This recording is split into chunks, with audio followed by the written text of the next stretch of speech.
नमस्कार मित्रांनो, आपण बघत आहात लोकसेवा माहिती केंद्र।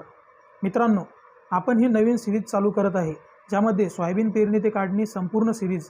यामध्ये आपण बियाणे ते त्यापासून झालेलं आपल्याला उत्पन्न हे सर्व या व्हिडिओमध्ये टाकणार आहे। मित्रांनो, यामध्ये आपण बघू शकता, आता आपण जी बियाण्याची निवड केलेली होती ती घरचंच बियाणं फुले किमिया आहे। कारण बियाणं आपण विकताना विकलं ते 4000 ते 4500 दरम्यान, व आता ज्यावेळेस बियाणं घ्यायला जायचं त्यावेळेस ते आपल्याला पडत आहे 100 रुपये किलो।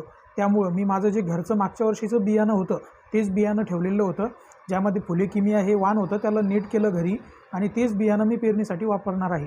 मित्रांनो, यानंतर आता मी ज्यावेळेस बीज प्रक्रिया करायची ठरवली, त्यासाठी बीज प्रक्रिया करणं हे आवश्यक असतं। कारण आपल्या जे सोयाबीन असतं त्यावरती खोडकिडा हे मुख्य जे आहे ते मुख्य आहे। खोडकिड्याचं आपल्याला जे निवारण आहे ते करणं आवश्यक असल्यामुळं मी त्यासाठी वार्डन हे कीटकनाशक वापरलेलं आहे, वार्डन एक्स्ट्रा।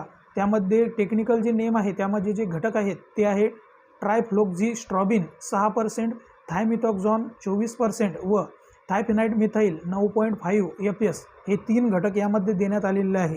ते 1 किलोला 2 मिली असं सांगितलेलं होतं, मी थोडं जास्त वापरलं।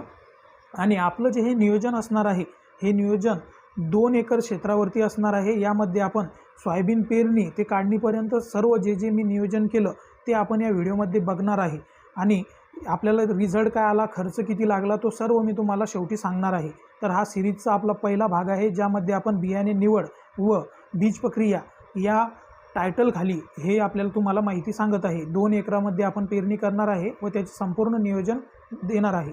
मित्रांनो, आता मी वार्डन लावताना त्यामध्ये 2 मिली औषध आणि 2 मिली पाणी टाकून मिक्स करून त्याला व्यवस्थित हलवून घेऊन त्यानंतर असं पहिले हाताच्या सहाय्याने नंतर गोणपाटावरती हलवून घेतलेलं आहे व बीज प्रक्रिया करून पेरणीसाठी बियाणं रेडी केलेलं आहे। मित्रांनो, ही सिरीज आपल्याला बघायची असल्यास कमेंट बॉक्समध्ये नक्की कळवा आणि लाईक जरूर करा आणि आपले बाकी शेतीविषयक व्हिडिओ नक्की बघा।